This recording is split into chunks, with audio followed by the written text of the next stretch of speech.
Hey everyone, Sumo Spiffy here. Man, Takakeisho got himself in some trouble just for winning a tournament, huh? A lot of people disappointed in the man for taking a playoff with a henka.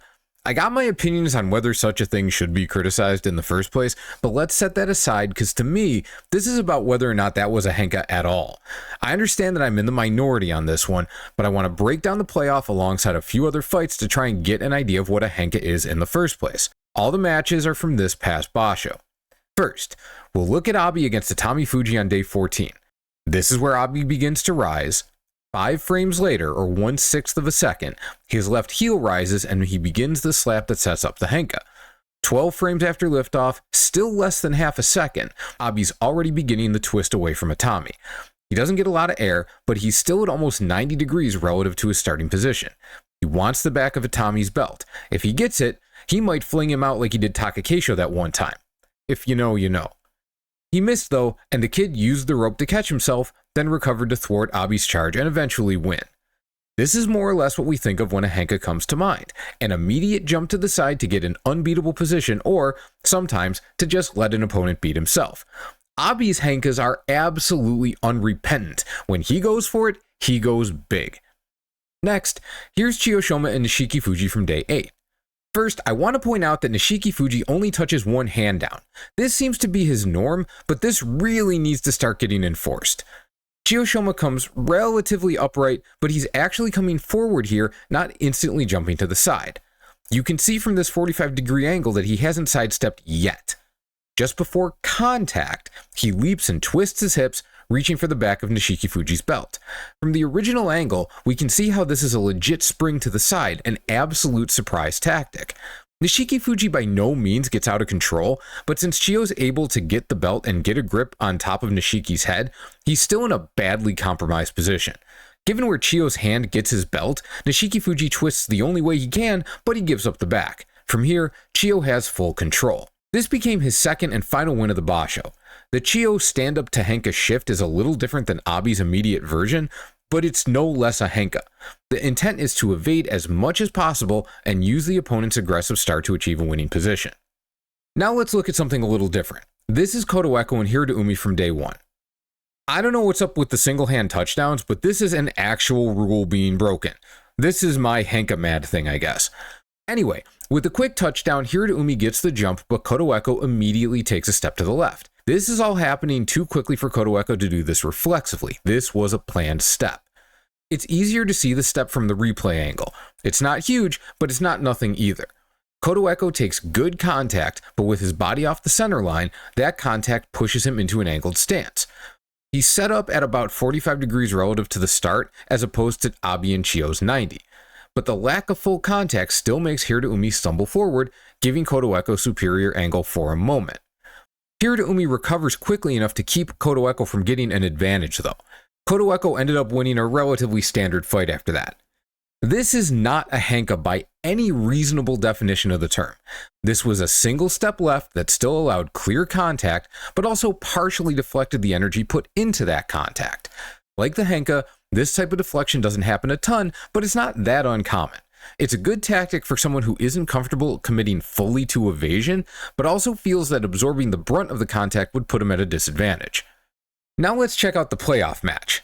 First, this is when Takakeisho's hands stop moving down. I mean, come on.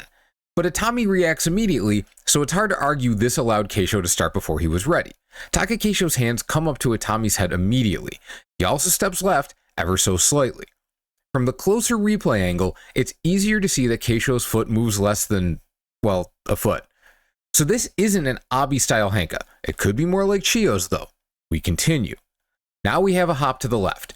It's a small hop, but there are plenty of sumo fans who view any side hop as a henka, so maybe this is enough to make him guilty. But watch Kotoeko's fight again. That's a hop too. Maybe the difference is that Kotoeko took contact before the hop. Takakeisho in this case went for an immediate pushdown. There's clear contact, but it does happen after the hop. Watch the closer replay view. What's absolutely clear is that Takakeisho is driven back by Atami. Whatever evasion he went for, this backstep isn't part of it. I'm sure he was ready to take that step, but in terms of effect, this is much more in the realm of deflection. Of course, his hands are high and he's already pushing down, so as long as he has any sort of angle off the path of the kid's momentum, he'll finish out of the way and Atami will fall, which is what happens. This is why I see what happened here as different from a henka. Someone on the Sumo forum, who I don't want to name just because I don't want to drag him into a fight about henkas, pointed out quite correctly that just because there's contact doesn't mean it's not a henka. Just look at when Hoshoryu busts someone trying to henka him. What matters is the intent. But the intent of a henka is evasion, and I just don't see much of an attempt at evasion here. Look at it like this. If Takakeisho faked forward, then pivoted back and let Atami fall into the gap, are we yelling about it being a henka? No, because he didn't move to the side immediately. We could be equally disappointed that the basho ended without a display of power sumo, but we wouldn't apply the dreaded H word. Yet, what's the difference between that concept and what happened here other than the initial direction of his movement? If Takakeisho steps back and pivots, he still gets hit, but he deflects enough to allow for a pushdown. Here, he steps to the side. He still gets hit, not because of Atami's reflexes, but because he only stepped off enough to be able to deflect contact, and that opens the space for him to hit a pushdown.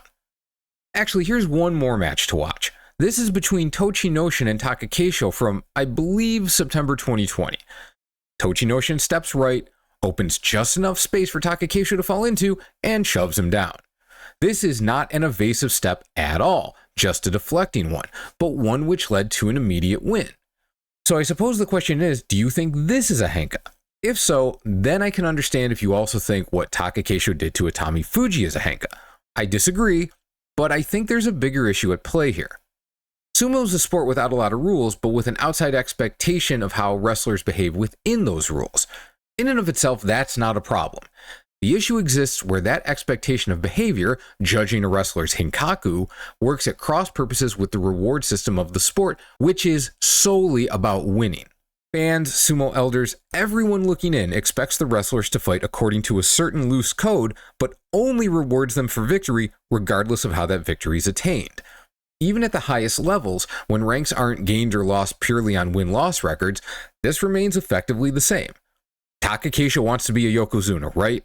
Well, his ability to take a shot at the big rope in Kyushu this November was completely dependent on him winning this Yusho regardless of how he did it. If he lost a playoff, no shot at Yokozuna.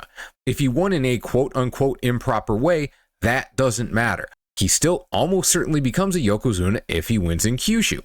And if he doesn't, it's not how he won this playoff that'll sink him. It'll be winning his Yushos in a manner not considered dominant enough. In other words, it would be that he didn't get enough total victories between this one and November's that would deny him, not how he beat Atami Fuji. Chris Sumo put out a video about the controversy, and the part I found noteworthy and not particularly surprising was that active wrestlers were pretty much, yeah, it's fine. We're talking about careers where these dudes are reliant on their bodies holding up for as long as possible. With Takakeisho specifically, this is a guy already working on borrowed time. Reaching Yokozuna means more money and status means even more money, so that's a huge deal for him, and he needs to do it sooner rather than later. Likewise, guys lower down the chain are in a position where every win in every basho matters. Asking wrestlers at any rank to not use tactics that'll get them that last victory or two they need for a winning record, a divisional promotion, a salary, a better salary, the big rope, it's not reasonable. You don't have to like anything other than full-on power sumo. That's fine. That's your choice. But to judge a wrestler's value to the sport, his career, who he is as a person, on the use of a particular tactic, disregards the wrestler's basic career need to simply find victories so they can stay on the big stage and keep fighting to entertain us. Look, I'm not arguing for people to like henkas, but if we cast the net too broadly in creating a definition of what a henka is, where this and this are both met with boo, bad sumo, bad, then the term won't mean much anymore. I'm not sure what good that does anyone. Anyway, thanks for watching. Tier list breakdown soon to come. Have a wonderful day.